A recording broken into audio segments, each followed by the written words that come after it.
Hi guys, I wanted to show you my prep for this weekend. This is the setup. Just so you know, I do this whole mock-up of what it's going to look like so that the day of the setup, I know exactly where everything goes and what it's supposed to look as far as design. That also helps me with quantities for balloons, or where the greenery goes, what places, and I take snaps, pictures of the garland halfway and what each color goes, so it's almost like a puzzle piece when I get to the place. I'm in my living room right now. I have a ladder here, greenery, or why not, and this is the setup, with the exception that it will be personalized right here. This is for a baptism. So as I was saying, this is for a baptism, and she wanted these nudes, whites, and a hint of blue, which I think looks adorable. She also wanted some gold, and she sent me some inspirational pictures that I will pop in the description, but basically she wanted this style of the arch, but with certain colors, and then she asked for gold. So what I did here is I used my neutral colors and I added just subtle hints of gold. I didn't want to have too much because then it becomes too busy on the eye, and we don't want that. So instead of me putting these golds somewhere around here, I strategically put them with a color like a nude that will be easier on the eye. You guys, some people think it's just a bunch of balloons. It isn't. You have to have some technique, some style. Where is it gonna go? So it just looks like that picture that you see on Pinterest and you say, oh, I want that style, right? That look for my party. So here it is. Now I use 3 sizes. This one right here is an 18-inch. These are 5-inch. And my medium ones are 12 inches. Now these middle ones are calibrated into different sizes so that it has that organic look. I was excited to use this white because this is called a snow white, and you see there's a little bit of a pearlized look to it. These are all Callus and balloons, the whole brand. And I also have my greenery that you see here. I'm going to show you. These are eucalyptus greenery, and these I just ordered from Amazon. Don't ask me for the link, just Google eucalyptus and you'll find them. I love them. They look so real, and I've worked with eucalyptus, like fresh natural eucalyptus, and this, it's actually very similar to it. I mean, to be honest with you, I am happy with the look, and what I do like is that it's bendable. So if you decide to have your leaf like that, it's bendable. You just have to be extra delicate with it. So that's it, you guys. Once I have everything said and done, I will put it away, bag it all up, and this is for a setup for this weekend, Saturday. So if you ask me how far in advance I do inflated these balloons, let me just say that all of this was inflated on Monday, I believe. Sunday or Monday. No, actually Monday night. So right now it's almost Friday and they're intact. So there you go. Just stick around so that you can see the final look at the place and talk a little bit about this event. So here we are. This is where I will be setting up the backdrop. Look at how gorgeous that chandelier is. And this is where it got all done. It's in a blink of an eye, but easier said than done. This arch is an 8-foot arch, and you saw it in my living room, it looked humongous, right?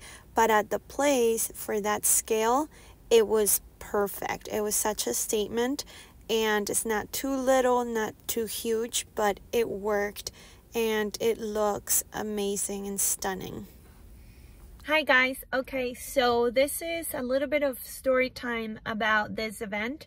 As you saw earlier, I was showing you behind the scenes of how I prep the circle frame on my living room so that I can gain some, you know, idea on design, quantity, and how it's gonna look.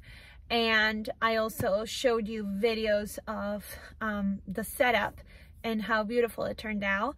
So there are a few questions that I want to address. Basically, I know that a lot of you guys are going to ask me, how far in advance can I inflate those balloons? I would say I inflated them a week prior to the event, and they stayed perfect. I tried to bag them as soon as, you know, possible so that they can conserve some of the freshness. Then when I'm at the place, it's normally I give myself 2 hours prior for setup. And most places like this is actually a big place for weddings of that sort. So normally they open around 12 o'clock. But you gotta think that because it's a place for weddings, a lot of events, they normally are there prior to that.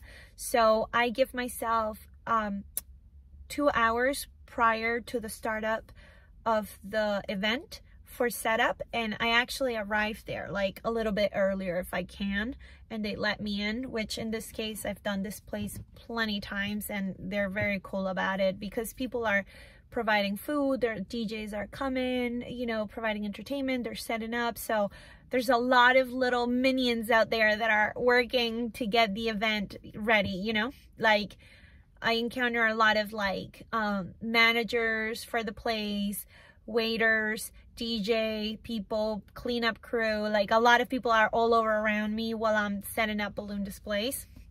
What else? So how does it work? I go there 2 hours prior, and normally for most places it's a 4 to 5 hours, mainly 4 hours of event. So if they finish up early, they will contact me so I can go and pick up the stuff. But for this particular event, it was going to be done at 6:30, and I spoke to the manager at the place, and he said, can you please come right on time because I have another event right after it. So I said, yeah, no problem. The client doesn't keep anything. Greeneries are provided by me, and those are just rentals. Same thing with the arch, balloons. Now, in this case, the balloons are for the client to keep. I'm not gonna like get them back. So some of my clients tend to want their balloon garlands. I just nip the little things and give it to them. For this event, my clients had already left the venue, so I just popped them because I'm not gonna carry a whole mess of balloons again. So I just pop them and do the cleanup. So make sure that when you write in your contract that you're charging them for cleanup. Yes, because sometimes you're going to have to do that, or they just simply don't want them and they don't want to get rid of them. So, you know, you got to clean it up. So I do that. And yeah, I mean, the vinyl, oh my gosh, you guys.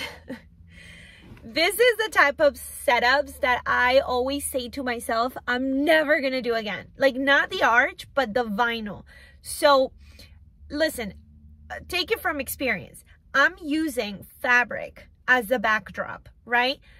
It's very hard for you to put vinyl, like a stick-on adhesive vinyl, into fabric. Like chances are they're gonna peel out, and you better have a decent vinyl that has enough stick-on, you know, to stay for at least the event. I've had times where I come up to pick up my stuff and some of the letters are just down, like, you know. In this case, this was a really great vinyl, adhesive vinyl, and it was perfect. The problem was to line it up. Like you gotta have an eye for like line it up. If you have one of those leveling rulers or something, like that tells you the middle of the arch and like how straight it's going to be. If you're a decorator, you understand the pain in the butt that it is, and you can't continue to like take it out and readjust and take it out, because then it loses the stick-on part. So I always say to myself, I'm not gonna do any vinyl on fabric. You know, I rather next time I'm just gonna offer like if they want to provide like those little like thin wood letters or cutouts or stuff like that, if they want to have them done, yeah, I mean, they can provide their own signs and I can hang them and it's better.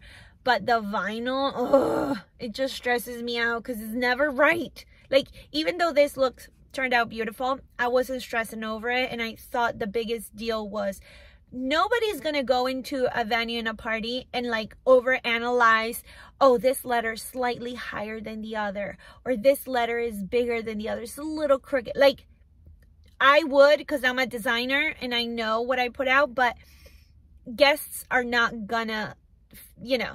But if there's a letter missing, yeah, they'll pick up on that.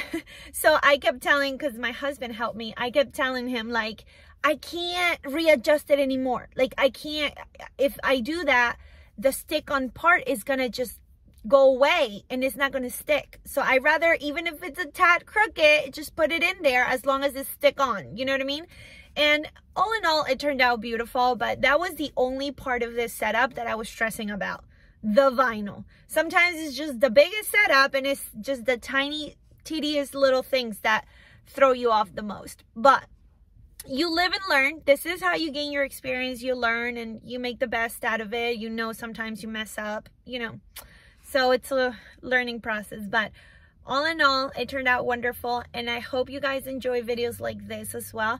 I'm going to do a little bit more of tutorials coming up. I noticed a lot of you guys like to see centerpieces, like ideas, simple ideas, not so much of a setup, because not a lot of you guys have a business in balloons. I get that. But for the ones that do, you know, here's a little bit of a backup story of my setup and how it went. And it was beautiful. My client messaged me later that day telling me they loved it, because I didn't get to see them. It was a baptism, so they were doing their thing. I set up, I got out. By the time I came back to pick it up, they were gone. So it was easy and simple. But it's always good as a designer and business owner to hear the feedback from your clients that they loved it. It's like, oh, now I can sleep at night. You know what I mean? All right, you guys. So with that said, don't forget to hit that like and subscribe. Leave me your comments. If you have little stories of like situations that have happened to you before, I would love to hear like your little comments, because I can't be the only one that stresses over vinyl. Like, you know, I don't care who you are, like, it's just stressful. But I'm sure as heck that you guys have stories out there too that's happened to you and in the balloon world. So don't forget to subscribe, please, and I'll see you guys in the next video. Bye bye.